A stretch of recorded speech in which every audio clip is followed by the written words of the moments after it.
ਹਾਂਜੀ ਸਰ, ਅੱਜ ਕਿਸ ਤਰ੍ਹਾਂ ਦਾ ਪ੍ਰਦਰਸ਼ਨ ਕੀਤਾ ਜਾ ਰਿਹਾ ਲੱਗਦਾ? ਦੇਖੋ ਜਿਸ ਤਰ੍ਹਾਂ ਸੰਯੁਕਤ ਕਿਸਾਨ ਮੋਰਚਾ ਦੀ ਕਾਲ ਹੈ, ਬੀਜੇਪੀ ਦਾ ਕੋਈ ਵੀ ਲੀਡਰ ਤੁਹਾਡੇ ਪਿੰਡ 'ਚ ਆਉਂਦਾ, ਤੁਹਾਡੇ ਸ਼ਹਿਰ 'ਚ ਆਉਂਦਾ, ਉਹਦਾ ਜਿਹੜਾ ਪੂਰਨ ਰੂਪ ਤੇ ਜਿਹੜਾ ਬਾਈਕਾਟ ਕਰੋ, ਉਹਦਾ ਘਿਰਾਓ ਕਰੋ। ਸੋ ਉਸੇ ਕੜੀ ਦੇ ਤਹਿਤ ਅੱਜ ਸਰਜੀਤ ਜੈਣੀ ਜਿਹੜਾ ਇੱਥੇ ਮੰਡੀ ਲਾਧੂਕਾ ਦੇ ਪੈਲਸ ਦੇ ਵਿੱਚ ਆਇਆ ਜੀ। ਸੋ ਅਸੀਂ ਜਿਹੜੇ ਸਾਰੇ ਕਿਸਾਨ ਜਿਹੜੇ ਵੀਰ ਰਲ ਕੇ ਅੱਜ ਉਹਦਾ ਘਿਰਾਓ ਕਰਾਂਗੇ ਔਰ ਉਹਨੂੰ ਪੁੱਛਾਂਗੇ ਵੀ ਕੀ ਅਸੀਂ ਅੱਤਵਾਦੀ ਹਾਂ? ਅਸੀਂ ਉਹੀ ਕਿਸਾਨ ਆ ਜਿਨ੍ਹਾਂ ਨੇ ਤੈਨੂੰ 3 ਵਾਰੀ ਜਿਹੜਾ ਐਮਐਲਏ ਬਣਾਇਆ। ਅੱਜ ਸਾਨੂੰ ਤੂੰ ਅੱਤਵਾਦੀ ਕਹਿ ਰਿਹਾ, ਗੁੰਡੇ ਕਹਿ ਰਿਹਾ। ਸੋ ਸਰਜੀਤ ਜੈਣੀ ਮਤਲਬ ਆਪਦੀ ਜਿਹੜੀ ਇਹਦੀ ਜ਼ਮੀਰ ਪੂਰੀ ਤਰ੍ਹਾਂ ਮਰ ਚੁੱਕੀ ਹੈ, ਕਿਉਂਕਿ ਅੱਜ ਉਹ ਕਿਸਾਨਾਂ ਨਾਲ ਖੜਨ ਦੀ ਬਜਾਏ ਉਹਨਾਂ ਮੋਦੀ ਦੇ ਨਾਲ, ਕਾਰਪੋਰੇਟ ਘਰਾਣਿਆਂ ਦੇ ਨਾਲ ਖੜਾ ਹੈ। ਸੋ ਜਦੋਂ ਤੱਕ ਇਹ 3 ਕਾਲੇ ਕਾਨੂੰਨ ਜਿਹੜੇ ਉਹ ਰੱਦ ਨਹੀਂ ਹੋ ਜਾਂਦੇ, ਅਸੀਂ ਇਸੇ ਤਰ੍ਹਾਂ ਹੀ ਬੀਜੇਪੀ ਦਾ ਪੂਰਾ ਜਿਹੜਾ ਹਿੰਦੁਸਤਾਨ ਦੇ ਵਿੱਚ ਵਿਰੋਧ ਕਰਦੇ ਰਵਾਂਗੇ। ਅੱਜ ਪੰਜਾਬ ਦੇ ਵਿੱਚ ਜਿੱਥੇ ਵਿਰੋਧ ਹੋ ਰਿਹਾ, ਉੱਥੇ ਹਰਿਆਣਾ ਦੇ ਵਿੱਚ ਹੋ ਰਿਹਾ, ਪੂਰਾ ਜਿਹੜਾ ਉੱਤਰੀ ਭਾਰਤ ਦੇ ਵਿੱਚ ਇਸ ਬੀਜੇਪੀ ਦਾ ਜਿਹੜਾ ਪੂਰੀ ਤਰ੍ਹਾਂ ਵਿਰੋਧ ਹੋ ਰਿਹਾ ਹੈ। ਸੋ ਪਿਛਲੇ ਦਿਨੀ ਜੋ ਕਰਨਾਲ ਦੇ ਵਿੱਚ ਇਹਨਾਂ ਘਿਨਾਉਣੀ ਜਿਹੜੀ ਹਰਕਤ ਕੀਤੀ ਹੈ, ਸਾਡੇ ਨਿਹੱਥੇ ਕਿਸਾਨਾਂ ਤੇ ਜਿਹੜਾ ਇਹਨਾਂ ਡਾਂਗਾਂ ਵਰਾ ਕੇ ਉਹਨਾਂ ਦੇ ਸਿਰ ਪਾੜ ਤੇ ਉਹਨਾਂ ਦੀਆਂ ਲੱਤਾਂ ਤੋੜਤੀਆਂ, ਅਸੀਂ ਭੁੱਲੇ ਨਹੀਂ। ਅਸੀਂ ਉਹਨਾਂ ਸ਼ਹੀਦਾਂ ਦਾ ਖੂਨ ਭੁੱਲੇ ਨਹੀਂ ਅਜੇ, ਜਿਨ੍ਹਾਂ ਦਾ ਦਿੱਲੀ ਬਾਰਡਰਾਂ ਤੇ ਉਹਨਾਂ ਨੇ ਸ਼ਹਾਦਤਾਂ ਦਿੱਤੀਆਂ ਨੇ। ਸੋ ਜਦੋਂ ਤੱਕ ਸਰੀਰ ਦੇ ਵਿੱਚ ਜਾਨ ਹੈ, ਉਦੋਂ ਤੱਕ 3 ਕਾਲੇ ਕਾਨੂੰਨਾਂ ਦੇ ਖਿਲਾਫ ਲੜਦੇ ਰਵਾਂਗੇ ਔਰ ਬੀਜੇਪੀ ਦੇ ਲੀਡਰਾਂ ਦਾ ਇਸੇ ਤਰ੍ਹਾਂ ਅਸੀਂ ਡਟ ਕੇ ਜਿਹੜਾ ਵਿਰੋਧ ਕਰਦੇ ਰਵਾਂਗੇ। ਦੇਖੋ ਜੀ, ਲਗਾਤਾਰ ਜੋ 2.5-3 ਘੰਟੇ ਦਾ ਜਿਹੜਾ ਸਰਜੀਤ ਜੈਣੀ ਦਾ ਜਿਹੜਾ ਘਿਰਾਓ ਕੀਤਾ ਗਿਆ, ਉਹਦੇ 'ਚ ਉਹਨੂੰ ਲਾਹਨਤਾਂ, ਇੰਨੀਆਂ ਕੁ ਲਾਹਨਤਾਂ ਪਾਈਆਂ ਗਈਆਂ।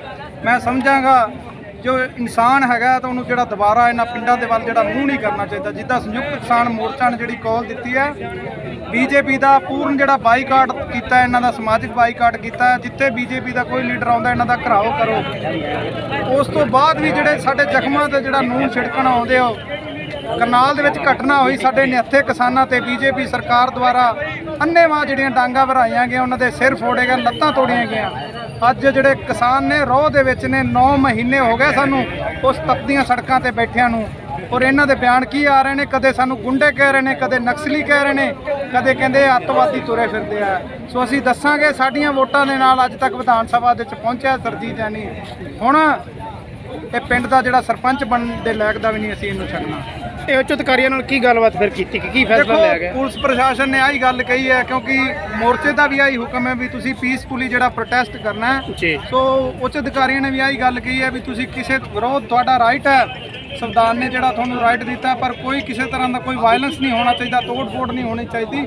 ਸੋ ਅਸੀਂ ਪ੍ਰਸ਼ਾਸਨ ਨੂੰ ਜਿਹੜਾ ਪੂਰਾ ਵਿਸ਼ਵਾਸ ਦਿਵਾਇਆ ਵੀ ਅਸੀਂ BK ਡਕੌਂਦਾ ਦੇ ਜਿੰਨੇ ਵੀ ਮੈਂਬਰ ਆ, ਅਸੀਂ ਜਥੇਬੰਦ ਲੋਕ ਹਾਂ, ਡਿਸਿਪਲਿਨ 'ਚ ਰਹਿਣ ਵਾਲੇ ਲੋਕ ਹਾਂ। ਅਸੀਂ ਕਿਸੇ ਤਰ੍ਹਾਂ ਦਾ ਇਸ ਤਰ੍ਹਾਂ ਦਾ ਇੰਸੀਡੈਂਟ ਨਹੀਂ ਕਰਾਂਗੇ ਜਿਹਦੇ ਨਾਲ ਮੋਰਚੇ ਦੀ ਬਦਨਾਮੀ ਹੋਵੇ, ਜਿਹਦੇ ਨਾਲ ਜਥੇਬੰਦੀ ਦੀ ਬਦਨਾਮੀ ਹੋਵੇ। ਜਿਵੇਂ ਕਿ ਵਾਰ-ਵਾਰ ਸਰਜੀਤ ਕੁਮਾਰ ਜੈਣੀ ਵੱਲੋਂ ਪ੍ਰੈਸ ਕਾਨਫਰੰਸ ਦੇ ਵਿੱਚ ਕਿਹਾ ਜਾਂਦਾ ਕਿ ਕਿਸਾਨ ਡਿਬੇਟ ਕਰਨ, ਤੇ ਤੁਹਾਡੇ ਵੱਲੋਂ ਅੱਜ ਕੋਈ ਆਫਰ ਨਹੀਂ ਕੀਤਾ ਗਿਆ ਦੇਖੋ ਜੀ, ਡਿਬੇਟ ਕਰਨ? ਸਰਜੀਤ ਜੈਣੀ ਜਿਹੜਾ ਝੂਠ ਦਾ ਜਿਹੜਾ ਪਲੰਦਾ, ਉਹ ਸਰਜੀਤ ਜੈਣੀ ਹੈ। ਸਰਜੀਤ ਜੈਣੀ ਨੂੰ 5 ਵਾਰ ਜਿਹੜਾ ਲੈਟਰ ਅਸੀਂ ਲਿਖ ਚੁੱਕੇ ਹਾਂ। 10 ਵਾਰ ਮੈਂ ਖੁਦ ਜਿਹੜਾ ਉਹਨੂੰ ਫੋਨ ਲਾਇਆ ਵੀ ਸਰਜੀਤ ਜੈਣੀ, ਤੁਸੀਂ ਜਿਹੜਾ ਸਾਨੂੰ ਸਮਾਂ ਦਿੱਤਾ ਸੀ ਵੀ ਅਸੀਂ ਜਿਹੜਾ ਤੁਹਾਡੇ ਨਾਲ ਡਿਬੇਟ ਕਰਦੇ ਹਾਂ, ਉਸ ਤੋਂ ਬਾਅਦ ਜਿਹੜਾ ਅੱਜ ਇਸ ਗੱਲ ਨੂੰ 2.5 ਮਹੀਨੇ ਜਿਹੜੇ ਪੂਰੇ ਹੋ ਗਏ, ਅੱਜ ਤੱਕ ਸਰਜੀਤ ਜੈਣੀ ਦੀ ਜਿਹੜੀ ਬੈਕ ਕਾਲ ਨਹੀਂ ਆਈ ਵੀ ਆਓ ਸਾਡੇ ਨਾਲ ਬਹਿ ਕੇ ਡਿਬੇਟ ਕਰੋ। ਇਹ ਸਾਡੇ ਨਾਲ ਡਿਬੇਟ ਕੀ ਕਰਨਗੇ?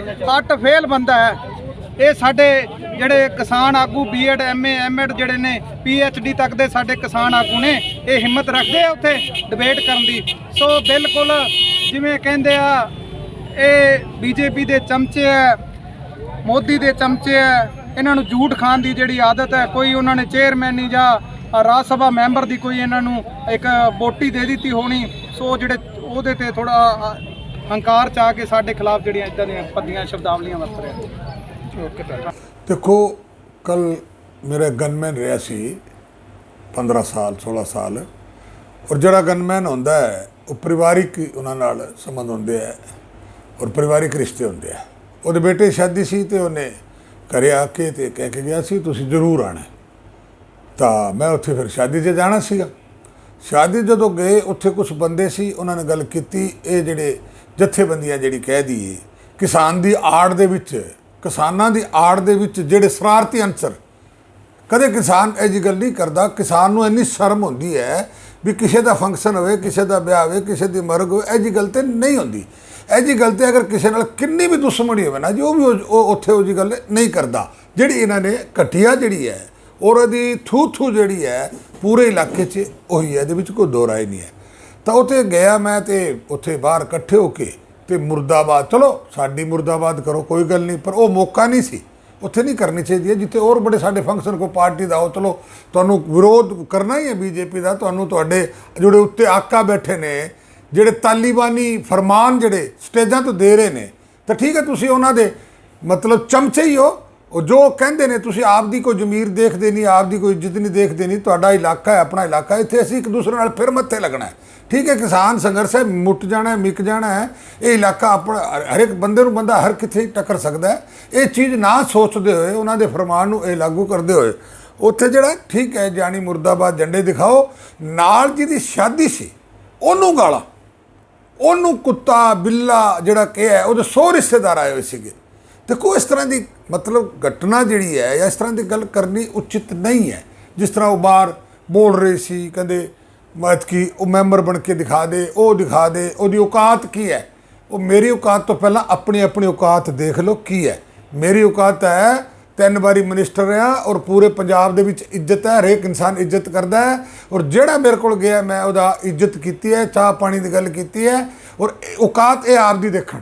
ਔਰ ਨਾਲ ਕਹਿੰਦੇ ਇਲੈਕਸ਼ਨ ਜਿੱਤ ਕੇ ਦਿਖਾ ਦੇ। ਮੈਂ ਆਈ ਕਹਿਣਾ ਚਾਹੁੰਦਾ ਫਾਜ਼ਿਲਕਾ ਤੋਂ ਇਲੈਕਸ਼ਨ ਮੈਂ ਜਿੱਤਾਂਗਾ, ਕੋਈ ਜ਼ੋਰ ਲਾ ਲੇ, ਇਹਦੀ ਕੋਈ ਗੱਲ ਨਹੀਂ ਹੈ। ਕਿਉਂਕਿ ਕੰਮ ਕੀਤਾ ਸੀ, ਜੋ ਵਾਅਦੇ ਅਸੀਂ ਪਿੰਡਾਂ 'ਚ ਕੀਤਾ, ਸ਼ਹਿਰ 'ਚ ਕੀਤੇ, ਸਾਰੇ ਕੀਤੇ ਹੈ।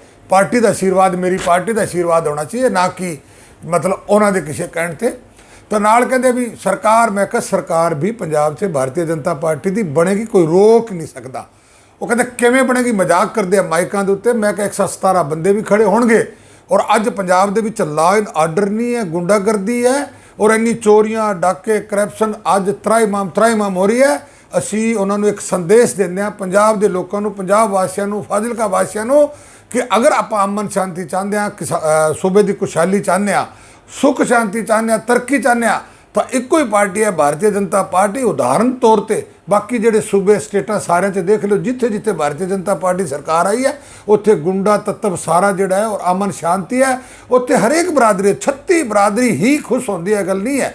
ਉੱਥੇ ਖੁਸ਼ ਕੌਣ ਨਹੀਂ ਹੁੰਦਾ? ਜਿਨ੍ਹਾਂ ਨੇ ਫਰੋਤੀਆਂ ਲਈਆਂ, ਜਿਨ੍ਹਾਂ ਨੇ ਡਾਕੇ ਮਾਰੇ ਹੈ, ਜਿਨ੍ਹਾਂ ਨੇ ਗਲਤ ਕੰਮ ਕਰਨਾ ਹੈ, ਉਹ ਭਾਰਤੀ ਜਨਤਾ ਪਾਰਟੀ ਤੋਂ ਨਾਰਾਜ਼ ਹੁੰਦੇ ਆ। ਜਿਹੜਾ ਮਤਲਬ ਸਹੀ ਆਦਮੀ ਹੈ, ਜਿਹੜਾ ਦਸਾਂ ਨੂੰਆਂ ਦੀ ਕਿਰਤ ਕਰਕੇ ਖਾਂਦਾ, ਉਹ ਕਦੇ ਨਾਰਾਜ਼ ਨਹੀਂ ਹੁੰਦਾ। ਉਦਾਹਰਨ ਤੌਰ ਤੇ ਮੈਂ ਤੁਹਾਨੂੰ ਦੱਸਣਾ ਚਾਹੁੰਦਾ, ਯੂਪੀ ਦੇ ਵਿੱਚ ਯੋਗੀ ਦੀ ਸਰਕਾਰ ਅੱਜ ਭਾਰਤੀ ਜਨਤਾ ਪਾਰਟੀ ਦੀ ਸਰਕਾਰ ਹੈ। ਕਿੱਡੀ ਬਦਮਾਸ਼ੀ ਹੁੰਦੀ ਸੀ, ਬਹਿਣ ਬੇਟੀ ਬਾਹਰ ਨਿਕਲਣਾ ਮੁਸ਼ਕਿਲ ਸੀ, ਫਰੋਤੀਆਂ ਲਿੱਤੀ ਜਾਂਦੀ ਸੀ, ਹਰੇਕ ਤਾਂ ਮਤਲਬ ਇੰਨਾ ਕ੍ਰਾਈਮ ਸੀ। ਔਰ ਪੂਰੇ ਵਰਲਡ ਦੇ ਵਿੱਚ ਵੀ ਅਗਰ ਕੋਈ ਆਂਕਿਆ ਜਾਂਦਾ ਸੀ ਨਾ, ਤਾਂ ਸਭ ਤੋਂ ਜ਼ਿਆਦਾ ਕ੍ਰਾਈਮ ਯੂਪੀ 'ਚ ਸੀਗਾ। ਉੱਥੇ ਭਾਰਤੀ ਜਨਤਾ ਪਾਰਟੀ ਦੀ ਸਰਕਾਰ, ਅੱਜ ਉੱਥੇ ਜਾ ਕੇ ਦੇਖੋ ਅਮਨ ਸ਼ਾਂਤੀ ਹੈ, ਕਿਸੇ ਨਾਲ ਕੋਈ ਦੁਰਵਿਵਹਾਰ ਨਹੀਂ ਹੁੰਦਾ। ਅਜੇ ਵਿਕਾਸ ਹੈ ਤਾਂ ਸਾਰਿਆਂ ਦਾ ਹੀ ਹੁੰਦਾ, ਉੱਥੇ ਕੋਈ ਜਾਤ ਪਾਤ ਨਹੀਂ ਦੇਖੀ ਜਾਂਦੀ। ਤਾਂ ਅਸੀਂ ਉਦਾਹਰਨ ਦਿੰਦੇ ਹਾਂ ਪੰਜਾਬ ਦੇ ਵਿੱਚ। ਅਸੀਂ ਆਪ ਦੇ ਵਾਸਤੇ ਵੋਟਾਂ ਨਹੀਂ ਮੰਗਦੇ, ਅਸੀਂ ਪੰਜਾਬ ਵਾਸਤੇ, ਪੰਜਾਬ ਵਾਸੀਆਂ ਵਾਸਤੇ ਵੋਟਾਂ ਮੰਗਦੇ ਹਾਂ। ਤੁਸੀਂ ਅਮਨ ਸ਼ਾਂਤੀ ਅਗਰ ਲਿਆਣੀ, ਆਪਾਂ ਸੂਬੇ ਤਰੱਕੀ ਕਰਨੀ ਹੈ, ਤਾਂ ਇੱਕੋ ਹੀ ਪਾਰਟੀ ਹੈ ਭਾਰਤੀ ਜਨਤਾ ਪਾਰਟੀ। ਇਹ ਲੋਕ ਜਿਹੜੇ ਗੱਲ ਕਰੇ, ਮੈਂ ਉਹਨਾਂ ਨੂੰ ਇਹ ਕਹਿਣਾ ਚਾਹੁੰਦਾ। ਹੁਣ ਥੋੜ੍ਹੀ ਦੇਰ ਕੁਝ ਮਹੀਨੇ ਪਹਿਲਾਂ ਇਲੈਕਸ਼ਨ ਹੋਏ ਨੇ ਕਮੇਟੀਆਂ ਦੇ, ਤੁਹਾਡਾ ਵਿਰੋਧ ਹੀ ਹੋ ਰਿਹਾ ਹੈ। ਉਹ ਚਾਹੇ ਬੀਜੇਪੀ ਦੇ ਲੀਡਰ ਹੋ, ਸਾਬਕਾ ਮੰਤਰੀ ਵੀ ਰਹਿ ਚੁੱਕੇ, ਤਾਂ ਹੋ ਰਿਹਾ। ਪਰ ਉਸ ਦੇ ਬਾਵਜੂਦ ਵੀ ਬੀਜੇਪੀ ਦੇ 4 ਸੀਟਾਂ ਕੱਢੀਆਂ ਨੇ ਫਾਜ਼ਿਲਕਾ ਦੇ ਵਿੱਚ। ਮੈਂ ਇੱਕ ਗੱਲ ਦੱਸਾਂ ਤੁਹਾਨੂੰ, ਹਾਂਜੀ, ਇਹ ਦੇਸ਼ ਹੈ ਪ੍ਰਜਾਤੰਤਰ। ਸ਼ਹੀਦਾਂ ਨੇ ਕੁਰਬਾਨੀ ਦੇ ਕੇ, ਫਾਂਸੀ ਦੇ ਫੰਦੇ, ਯਾਤਨਾਵਾਂ ਸਹਿ ਕੇ ਸਾਨੂੰ ਵੋਟ ਦੀ ਤਾਕਤ ਦਿੱਤੀ ਹੈ। ਔਰ ਵੋਟ ਦੀ ਤਾਕਤ ਨਾਲੋਂ ਕੋਈ ਵੱਡੀ ਤਾਕਤ ਨਹੀਂ ਹੈ, ਨਾ ਡਾਂਗ ਹੈ, ਨਾ ਸੋਟਾ, ਨਾ ਬੰਦੂਕ ਹੈ। ਔਰ ਰਾਜਨੀਤੀ ਦੇ ਵਿੱਚ ਅਗਰ ਕੋਈ ਪਾਰਟੀ ਕੰਮ ਨਹੀਂ ਕਰਦੀ, ਤੁਹਾਨੂੰ ਕਿਸੇ ਦਾ ਵਿਰੋਧ ਕਰਨਾ, ਅਪਸ਼ਬਦ ਬੋਲਣਾ ਕੋਈ ਉਚਿਤ ਨਹੀਂ ਹੈ। ਇਲੈਕਸ਼ਨ ਕੋਈ ਕੁੰਭ ਦਾ ਮੇਲਾ ਨਹੀਂ ਹੈ। ਹੁਣ 4 ਮਹੀਨੇ ਬਾਅਦ ਇਲੈਕਸ਼ਨ ਆ ਜਾਏਗਾ, 24 'ਚ ਪਾਰਲੀਮੈਂਟ ਦੇ ਆ ਜਾਏਗਾ। ਅਗਰ ਮੋਦੀ ਸਾਹਿਬ ਦੀ ਪੋਲਿਸੀ ਤੁਹਾਨੂੰ ਪਸੰਦ ਨਹੀਂ ਹੈ, ਤਾਂ ਤੁਸੀਂ ਵੋਟ ਰੂਪੀ ਤਾਕਤ ਅਜਮਾਓ ਨਾ। ਤੁਸੀਂ ਤਾਂ ਗੁੰਡਾਗਰਦੀ ਫੈਲਾਈ ਹੋਈ ਹੈ, ਤੁਸੀਂ ਤਾਂ ਇੱਕ ਦਹਿਸ਼ਤ ਦਾ ਮਾਹੌਲ ਫੈਲਾਇਆ ਹੈ। ਦੇਖੋ ਜਿੱਥੇ ਦਹਿਸ਼ਤ ਹਰੇਕ ਨੂੰ ਅੱਜ ਕੀ ਹੈ ਕਿ ਕੋਈ ਬੰਦਾ, ਇੱਜ਼ਤਦਾਰ ਬੰਦਾ ਬੋਲ ਨਹੀਂ ਸਕਦਾ। ਇੱਕ ਬਿੱਲਾਂ ਦੀ ਗੱਲ ਕਰਦੇ ਆ, ਕਾਨੂੰਨਾਂ ਦੀ ਗੱਲ ਕਰਦੇ ਆ। ਮੈਂ ਪੁੱਛਣਾ ਚਾਹੁੰਦਾ, ਇਹ ਪੰਜਾਬ 'ਤੇ ਤਾਂ ਆਲਰੇਡੀ ਕਾਨੂੰਨ ਪਹਿਲੇ ਹੀ ਸੀ, ਇਹ ਕਿਉਂ ਨਹੀਂ ਪਹਿਲੇ ਬੋਲੇ? ਇਹ ਕੰਟੈਕਟ ਫਾਰਮੀ ਤਾਂ ਬਾਦ ਸਾਹਿਬ ਜਿਹੜੇ ਲੈ ਕੇ ਆਏ ਸੀ। ਘੱਟੋ ਘੱਟ ਕਾਨੂੰਨਾਂ ਨੂੰ ਪੜ੍ਹੋ ਤਾਂ ਸਹੀ, ਉਹਦੇ ਵਿੱਚ ਕਿਸਾਨ ਨੂੰ ਕੀ ਦਿੱਤਾ ਹੈ। ਜਦੋਂ ਪੜ੍ਹਨ ਤਾਂ ਆਖੇ ਤੇ ਪੜ੍ਹਦੇ ਨਹੀਂ। ਇਹਨਾਂ ਦੇ ਵਿਰੋਧ ਸਿਰਫ ਬਿੱਲਾਂ ਦਾ, ਕਾਨੂੰਨ ਦਾ ਨਹੀਂ ਹੈ, ਇਹਨਾਂ ਦੇ ਵਿਰੋਧ ਹੈ ਮੋਦੀ ਦਾ। ਔਰ ਉਹਨਾਂ ਨੂੰ ਪਤਾ ਹੈ ਕਿ ਮੋਦੀ ਹੁਣ ਜਾਣ ਵਾਲਾ ਨਹੀਂ ਹੈ, ਦੂਜੀ ਵਾਰੀ ਬਣਿਆ, ਤੀਜੀ ਵਾਰੀ ਵੀ ਬਣੂਗਾ। ਆ ਤੁਹਾਨੂੰ ਮੈਂ ਕਹਿਣਾ ਚਾਹੁੰਦਾ। ਔਰ ਇਸੇ ਤਰ੍ਹਾਂ ਭਾਰਤੀ ਜਨਤਾ ਪਾਰਟੀ ਦੀ ਸਰਕਾਰ ਪੰਜਾਬ 'ਚ ਬਣੇਗੀ, ਕੋਈ ਨਹੀਂ ਰੋਕ ਸਕਦਾ। ਇਹ ਸਾਰੀ ਆਕਲਨ ਕਰਕੇ ਇਹਨਾਂ ਨੂੰ ਇੱਕ ਪੀੜਾ ਹੋ ਰਹੀ ਹੈ ਕਿ ਕਿਸ ਤਰ੍ਹਾਂ ਇਹਨਾਂ ਨੂੰ ਡੈਮੇਜ ਕੀਤਾ ਜਾਏ। ਔਰ ਇਹਨਾਂ ਨੂੰ ਇਹ ਵੀ ਪਤਾ ਹੈ ਕਿਉਂ ਵਿਰੋਧ ਕਰਦੇ। ਮੈਂ ਤੁਹਾਨੂੰ ਦੱਸਣਾ ਚਾਹੁੰਦਾ, ਵੋਟਾਂ ਦੇ ਵਿੱਚ ਤੁਸੀਂ ਕਰ ਲਓ ਵਿਰੋਧ, ਇਸ ਕਰਕੇ ਕਰਦੇ ਆ ਕਿ ਭੋਲੀ ਭਾਲੀ ਕਿਸਾਨ, ਭੋਲੇ ਨੇ ਕਿਸਾਨ, ਅੱਜ ਮੈਂ ਕਹਿੰਦਾ ਭੋਲੇ ਭਾਲੇ ਕਿਸਾਨ ਜਿਹੜੇ ਖੇਤਾਂ 'ਚ ਕੰਮ ਕਰਦੇ ਉਹਨਾਂ ਨੂੰ ਗੁੰਮਰਾਹ ਕੀਤਾ ਕਿ ਅਡਾਣੀ ਆਬਾਣੀ ਆ ਜਾਊਗਾ, ਤੁਹਾਡੀ ਜ਼ਮੀਨਾਂ ਲੈ ਜਾਊਗਾ, ਇਹ ਹੋ ਜਾਊਗਾ, ਆਪਾਂ ਨੂੰ ਕਣਕ ਨਹੀਂ ਮਿਲੂਗੀ, ਆਪਾਂ ਨੂੰ ਸੇਬ, ਆਪਾਂ ਨੂੰ ਸਬਜ਼ੀਆਂ ਨਹੀਂ ਮਿਲੂਗੀ। ਇਹ ਸਾਰੀਆਂ ਇਸ ਤਰ੍ਹਾਂ ਦੀ ਗੱਲ ਕਰਕੇ ਇਹਨੂੰ ਪਤਾ ਹੈ ਕਿ ਭਾਰਤੀ ਜਨਤਾ ਪਾਰਟੀ ਦੇ ਵਰਕਰ, ਭਾਰਤੀ ਜਨਤਾ ਪਾਰਟੀ ਦੇ ਲੀਡਰ ਅਗਰ ਪਿੰਡ 'ਚ ਜਾ ਕੇ ਸਟੇਜ ਲਾਣਗੇ ਤਾਂ ਇਹਨਾਂ ਦੀ ਪੋਲ ਜਿਹੜੀ ਹੈ ਖੁੱਲ੍ਹੇਗੀ ਔਰ ਲੋਕਾਂ ਨੂੰ ਸਮਝ ਆ ਜਾਏਗੀ। ਔਰ ਅਸੀਂ ਮੀਡੀਆ ਰਾਹੀਂ ਸਮਝਾਉਣਾ ਚਾਹੁੰਦੇ ਹਾਂ, ਤਾਂ ਮੀਡੀਆ ਰਾਹੀਂ ਸਮਝਾਉਣ ਵਾਸਤੇ ਕੀ ਹੈ ਕਿ ਪਹਿਲਾਂ ਮੇਰੀ ਹੱਥ ਜੋੜ ਕੇ ਪ੍ਰਾਰਥਨਾ ਹੈ, ਜਿਹੜੇ ਕੋਈ ਵਿਰੋਧ ਕਰਦੇ ਨੇ ਪਹਿਲਾਂ 3 ਕਾਨੂੰਨ ਜਿਹੜੇ ਹੈ ਜਾਂ 2 ਕਾਨੂੰਨ, ਇੱਕ ਸੋਧ ਹੈ, ਉਹਨੂੰ ਵਿਚਾਰ ਕਰ ਲੈਣ, ਕੋ ਕਰ ਲੈਣ। ਅਗਰ ਇੰਨਾ ਵੀ ਕਿਤੇ ਕਿਸਾਨ ਨੂੰ ਉਹ ਠੇਸ ਕਰਦਾ ਹੈ ਤਾਂ ਨਰਿੰਦਰ ਮੋਦੀ ਕਦੀ ਅਜਿਹੀ ਚੀਜ਼ ਨਹੀਂ ਚਾਹੁੰਦੇ। ਮੋਦੀ ਸਾਹਿਬ ਨੇ ਕਿਹਾ ਵੀ ਕਿਸਾਨਾਂ ਨੂੰ ਮੈਂ ਆਮਦਨ ਦੁੱਗਣੀ ਕਰਕੇ ਦੇਣੀ ਹੈ। ਔਰ ਜਿਹੜੇ ਵਾਅਦੇ ਕੀਤੇ ਸੀ, ਜਿੰਨੇ ਵੀ ਵਾਅਦੇ ਕੀਤੇ, ਭਾਵੇਂ ਮੰਦਿਰ ਦਾ ਕੀਤਾ, 370 ਦਾ ਕੀਤਾ, 3 ਤਲਾਕ ਦਾ ਕੀਤਾ, ਸਾਰੇ ਦੇ ਸਾਰੇ ਪੂਰੇ ਕੀਤੇ। ਔਰ ਕਿਸਾਨ ਦੀ ਆਮਦਨ ਵੀ ਦੁੱਗਣੀ ਕਰਨੀ ਸੀ। ਅੱਜ ਜਿਹੜੇ ਟਿਕੈਤ ਸਾਹਿਬ ਵਰਗੇ ਕਹਿੰਦੇ ਆ ਗਿਆ 24 ਦੁੱਗਣੀ ਤਾਂ ਹੋਈ ਨਹੀਂ, ਉਹ ਦੁੱਗਣੀ ਤੁਸੀਂ ਕਰਨ ਦਿਓ, ਤਾਂ ਇਸ ਚੀਜ਼ ਨੂੰ ਲਾਗੂ ਤਾਂ ਕਰ ਦਿਓ। ਤੁਸੀਂ ਇੱਕ ਵਾਰੀ ਜਦੋਂ 24 ਨਾ ਪੂਰੀ ਹੋਏ ਤਾਂ ਫਿਰ ਤੁਹਾਡੇ ਕੋਲ ਤਾਕਤ, ਵੋਟ ਦੀ ਤਾਕਤ ਸ਼ਹੀਦਾਂ ਦਿੱਤੀ ਹੈ। ਇਹ ਤਾਂ ਜਿਹੜੀ ਜਿਸ ਤਰ੍ਹਾਂ ਕਰ ਰਹੇ ਨੇ ਸ਼ਹੀਦਾਂ ਦੀ ਆਤਮਾ ਨੂੰ ਮਤਲਬ ਜੋੜ ਕੇ ਰੱਖਤੀ। ਉਹ ਵੀ ਉੱਪਰ ਮੇਰੇ ਦੇਖਦੇ ਨਾ ਥੱਲੇ ਵੀ ਲੋਕ ਕੀ ਕਰ ਰਹੇ ਹੈ। ਸ਼ਹੀਦ ਜਿਹੜੇ ਹੈ ਭਗਤ ਸਿੰਘ, ਰਾਜਗੁਰੂ, ਸੁਖਦੇਵ, ਜਿੰਨੇ ਵੀ ਦੇਸ਼ ਵਾਸਤੇ ਸ਼ਹੀਦੀ ਕਰਕੇ ਵੋਟ ਦੀ ਤਾਕਤ ਲੈ ਕੇ ਦਿੱਤੀ, ਇਹਨਾਂ ਲੋਕਾਂ ਨੂੰ ਜਾਗਦੇ ਨਾ, ਉਹਨਾਂ ਦੀ ਅੱਖਾਂ 'ਚ ਅੱਥਰੂ ਆਉਂਦੇ ਵੀ ਇਹ ਲੋਕ ਕਰ ਕੀ ਰਿਹਾ ਕਿ ਅਸੀਂ ਇਹਨਾਂ ਵਾਸਤੇ ਆਪਣੀ ਜਾਨ ਨੂੰ ਕੁਰਬਾਨ ਕੀਤਾ ਸੀਗਾ। ਇਸ ਵਾਸਤੇ ਕੁਰਬਾਨ ਕੀਤਾ ਸੀ ਕਿ ਲੋਕ ਬਿਨਾਂ ਸੋਚੇ ਸਮਝੇ ਗੱਲ ਕਰਨ। ਔਰ ਅੱਜ ਮੇਰੇ ਪ੍ਰਜਾਤੰਤਰ ਜਿਹੜਾ ਮੈਂ ਵੋਟ ਦਾ ਅਧਿਕਾਰ ਦਿੱਤਾ ਸੀ ਉਹ ਨਾ ਵਰਤ ਕੇ ਹੋਏ ਇਹ ਡਾਂਗਾਂ ਦਾ, ਸੋਟਾਂ ਦਾ, ਗੱਦੀ ਜ਼ਬਾਨ ਦਾ ਜਿਹੜਾ ਇਸਤੇਮਾਲ ਕਰ ਰਹੇ ਨੇ, ਉਹਨਾਂ ਦੀ ਆਤਮਾ ਵੀ ਕਲਪਦੀ ਹੈ। ਸਰ ਕੱਲ ਇੱਕ ਧਰਨਾ ਲਾਇਆ ਸੀਗਾ ਆਮ ਆਦਮੀ ਪਾਰਟੀ ਨੇ ਵੀ, ਜਿਹੜਾ ਕਰਨਾਲ ਹਿੰਸਾ ਹੋਈ ਜਿਹੜੀ ਉਹਨੂੰ ਲੈ ਕੇ, ਤੁਹਾਡਾ ਕੀ ਕਹਿਣਾ ਇਸ ਬਾਰੇ? ਦੇਖੋ ਮੇਰੀ ਇੱਕ ਸਮਝ ਨਹੀਂ ਆਉਂਦੀ, ਕਿਸਾਨ ਜਥੇਬੰਦੀਆਂ ਔਰ ਕਿਸਾਨ ਜਥੇਬੰਦੀਆਂ ਦੇ ਜਿਹੜੇ ਨਾਲ ਲੱਗੇ ਨੇ ਉਹ ਕੁਝ ਵੀ ਕਹਿਣ, ਉਹਨਾਂ ਨੂੰ ਕੋਈ ਸਰਟੀਫਿਕੇਟ ਮਿਲ ਗਿਆ, ਉਹ ਮਰਜ਼ੀ ਉਹਨੂੰ ਗਾਲ ਕਰਨ, ਮਰਜ਼ੀ ਉਹਦੇ ਪੁਤਲੇ ਫੂਕਣ, ਮਰਜ਼ੀ ਉਹਨੂੰ ਉਹ ਕਰਨ। ਔਰ ਇਹ ਮਤਲਬ ਹਰ ਇੱਕ ਚੀਜ਼ ਨੂੰ ਮੋਦੀ ਸਾਹਿਬ ਦੇ ਹਰ ਇੱਕ ਚੀਜ਼ ਛੱਡ ਦਿੰਦੇ। ਮੈਂ ਤਾਂ ਕਹਿੰਦਾ ਮੋਦੀ ਸਾਹਿਬ ਦਾ ਧੰਨਵਾਦ ਕਰੋ, ਸ਼ੁਕਰੀਆ ਕਰੋ। ਦਿੱਲੀ ਜਿਹੜਾ 26 ਤਾਰੀਖ ਦਾ ਕਾਂਡ ਸੀ ਉਹਦੇ ਪਤਾ ਨਹੀਂ ਕਿੰਨੇ ਬੰਦੇ ਮਰਦੇ, ਉਹ ਤਾਂ ਅਮਿਤ ਸ਼ਾਹ ਦਾ ਮੈਂ ਧੰਨਵਾਦ ਕਰਦਾ, ਦਿੱਲੀ ਪੁਲਿਸ ਦਾ ਧੰਨਵਾਦ ਕਰਦਾ। ਪੁਲਿਸ ਨੇ ਸੱਟਾਂ ਖਾਈਆਂ, ਕਿਸਾਨਾਂ ਨੂੰ ਜਿਹੜੇ ਰੂਪ ਦੇ ਵਿੱਚ ਗਏ ਹੋਏ ਸੀ ਉਹਨਾਂ ਨੂੰ ਕਿਸੇ ਨੂੰ ਸੱਟ ਨਹੀਂ ਮਾਰੀ। ਅੱਜ ਤੱਕ ਇਹ ਜੀ ਗੱਲ ਨਹੀਂ ਹੋਈ। ਪਰ ਆਫਟਰ ਆਲ ਦੇਖੋ ਵੀ ਠੀਕ ਹੈ, ਕਾਨੂੰਨ ਮੋਦੀ ਸਾਹਿਬ ਨੇ ਬਣਾਇਆ, ਤੁਸੀਂ ਮੋਦੀ ਸਾਹਿਬ ਦਾ ਵਿਰੋਧ ਕਰਦੇ ਹੋ। ਆਮ ਪਬਲਿਕ ਦਾ ਕੀ ਕਸੂਰ ਹੈ? ਜਿੱਥੇ ਮਰਜ਼ੀ ਤੁਸੀਂ ਸੜਕ ਰੋਕ ਕੇ ਬਹਿ ਜਾਓ। ਅਬ ਦਿੱਲੀ ਜਿਹੜੀ ਨੈਸ਼ਨਲ ਜਿੰਨੀ ਐਡੀ ਵੱਡੀ ਰੋਡ ਹੈ, ਜਿੱਥੇ ਕੀੜੀ ਨਗਰੇ ਤਰ੍ਹਾਂ ਟ੍ਰੈਫਿਕ ਚੱਲਦਾ ਹੈ, ਕਿਹਨੂੰ ਕਿਸੇ ਹਵਾਈ ਜਹਾਜ਼ 'ਚ ਜਾਣਾ ਹੈ, ਕਿਸੇ ਨੂੰ ਆਉਣਾ ਹੈ, ਕਿਸੇ ਦਾ ਕੋਈ ਕੰਮ, ਤੁਸੀਂ ਉਹ ਰੋਕ ਕੇ ਬੈਠ ਜਾਓ। ਕਿਸੇ ਨੂੰ ਕੋਈ ਪਤਾ ਨਹੀਂ ਕਿੱਥੇ ਕੀ ਰੁਕ ਗਿਆ। ਔਰ ਜਿਸ ਦਾ ਕੰਮ ਹੁੰਦਾ ਹੈ ਉਹਦੇ ਵਾਸਤੇ 2 ਮਿੰਟ ਵੀ ਜਿਹੜੀ ਹੈ ਜਾਂ ਅੱਧਾ ਘੰਟਾ ਬਹੁਤ ਹੁੰਦਾ ਹੈ।